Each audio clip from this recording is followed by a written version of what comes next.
The Knicks are about to get eliminated, and it's not just because they're playing a better team. It's because they chose a point guard that's not really a point guard instead of drafting an actual point guard who is now the best point guard in the league.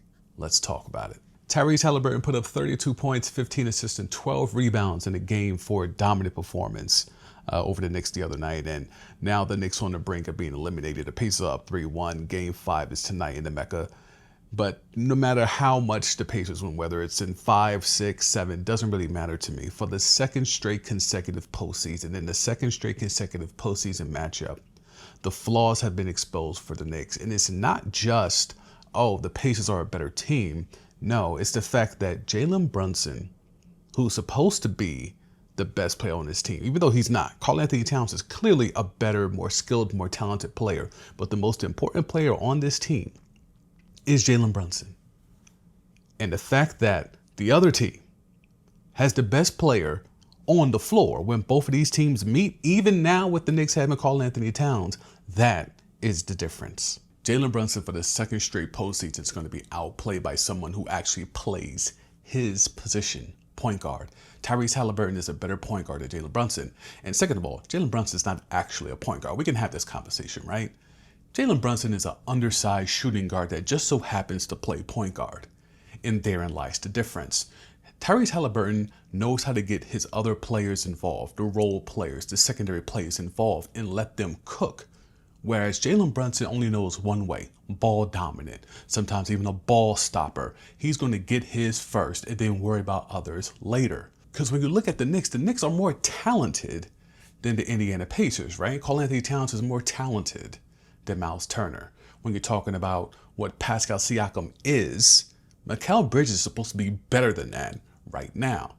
We're talking about Aaron Nesmith and OG Anunoby, okay? Like the talent gap is supposed to be way in the Knicks' favor, and that's by design. The Knicks went out and just got a whole bunch of names, a whole bunch of wing players that the meniscus-tearing taskmaster Tom Thibodeau can use at his deployment, and that's supposed to overwhelm the league and overwhelm the Celtics. They were built to beat the Celtics, but now you're going up against a team that has a real point guard that knows how to dissect you and find your weakness, find your weak spots, which is that same point guard that you claim is supposed to be one of the most underrated players in the league.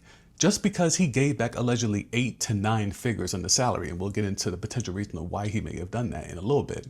Just because he did that doesn't make him unheralded, underrated. He's properly rated in my opinion because, again, he's not a point guard, yet he's playing the position of point guard. What do you think happens when a ball-dominant point guard goes up against an actual regular-sized point guard who is a pass-first facilitating assassin?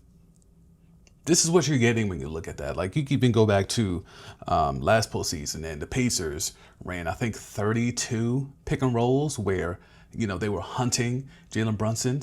That number's almost tripled so far through 4 games. Okay, so the Pacers clearly know attack the weakness, and the weakness is the Knicks' most important player. But why is Jalen Brunson the Knicks' most important player and not Karl-Anthony Towns?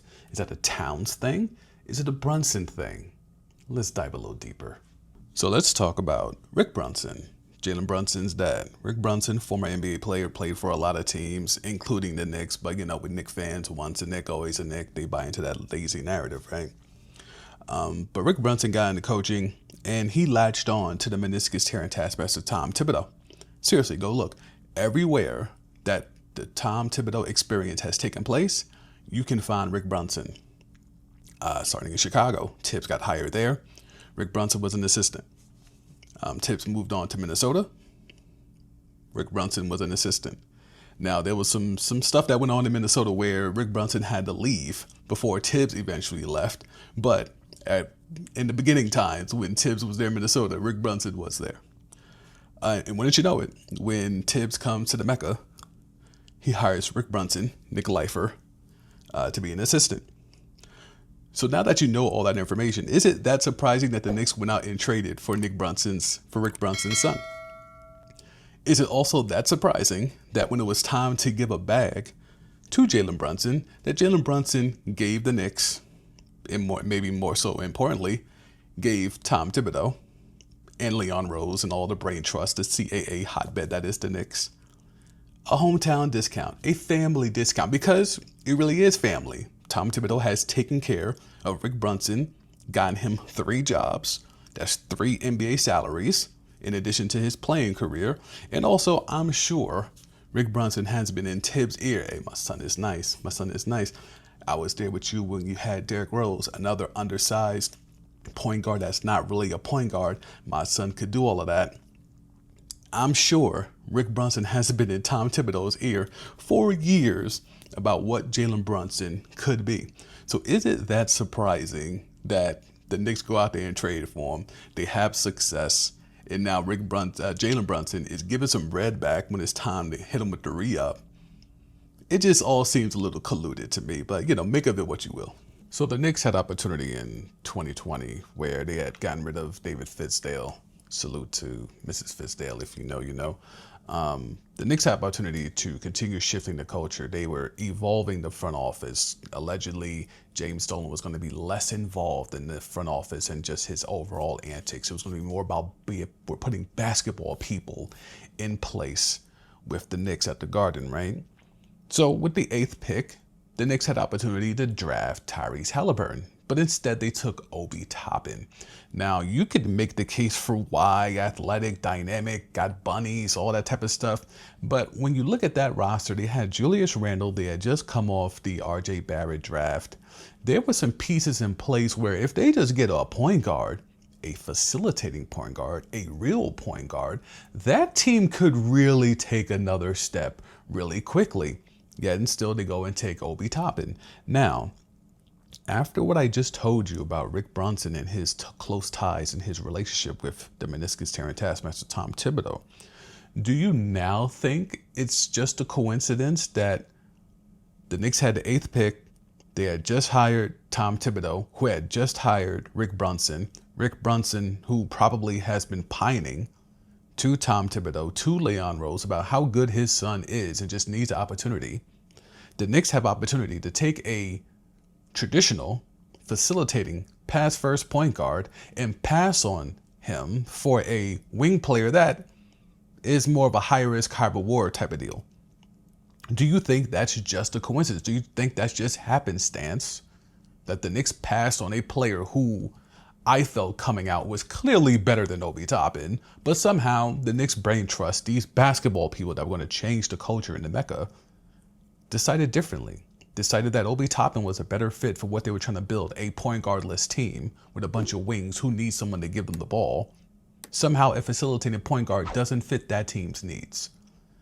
Coincidence or nah? Assuming the Knicks get eliminated by the Pacers for the 2nd straight postseason, there's going to be a lot of clamor about fire Tibbs or trade Karl Anthony Towns. And let me explain why none of that will actually happen and why none of that actually makes sense, especially if you've been paying attention throughout this video. James Dolan was enemy number 1, public enemy number 1 in New York for his ineptitude, for his lack of basketball acumen, and for his lack of just temperament of being an actual human, right? There's a lot of energy. Fire the team, sell the team, fire the owner. That was like the mantra, right? Well, he went out and got some basketball people. He vowed to stop meddling, or at least that was what we were told. He was vowed to stop meddling. He's going to let the basketball people handle the basketball part. So he brings in Scott Perry, who then brings in Leon Rose, who then brings in Tom Thibodeau. So now you have that brain trust. What incentive do the Knicks have to move Karl Anthony Towns? Because if you move Karl Anthony Towns, all that does is put the onus back on who? Jalen Brunson. And we're protecting Jalen Brunson, right? Because of who? Rick Brunson. Who is only there because of who? Tom Thibodeau. Who was hired by who? His former agent. Now the VP of basketball operations for the Knicks, Leon Rose. Who was hired by who? Scott Perry. Who was hired by who? James Dolan. And that's the conundrum you're in. But you have to understand, James Dolan is extremely happy. The Knicks are back up. They're relevant. It's like the 90s again. Now, again, the Knicks are losers. They haven't won a championship since 1972-73. But they're relevant again. That means the Mecca continues to sell out. That means the merch continues to sell out. That means interest in the Knicks. There's belief in the fan base, and that's all you need to keep running the tickets and merch up. So James Dolan doesn't want this train to stop rolling. Even if it keeps getting knocked out at the Eastern Conference Finals, he doesn't care. The bottom line is the money is still good. And the valuation of the team is now higher because of the players that they have now, all the talented players. This is a win-win for everybody at the top of the Knicks hierarchy. So why would they ever shake this up? Just because the fan base isn't happy? And by happy, they mean because they haven't won a championship? But they're competing for a championship, and ultimately, real Knicks fans, that's all they care about. They didn't want to be a laughingstock anymore. They didn't want to be considered afterthoughts. That's what they were fighting for. Now you're back. You're back to being in that conversation. You're back to being in that proverbial mix every year because of the players that you have. Why would you ever want to break that up? Look, I'm just a lifelong sports head and a 15-year sports media veteran. You know, take what I say for what it is. But to me, ultimately, the Knicks have no chance to improve this team outside of what it currently is without gutting everybody from top to bottom. And when you look at the relationships that are intertwined between all the factors, all the main benefactors that are involved, there's no chance it's happening.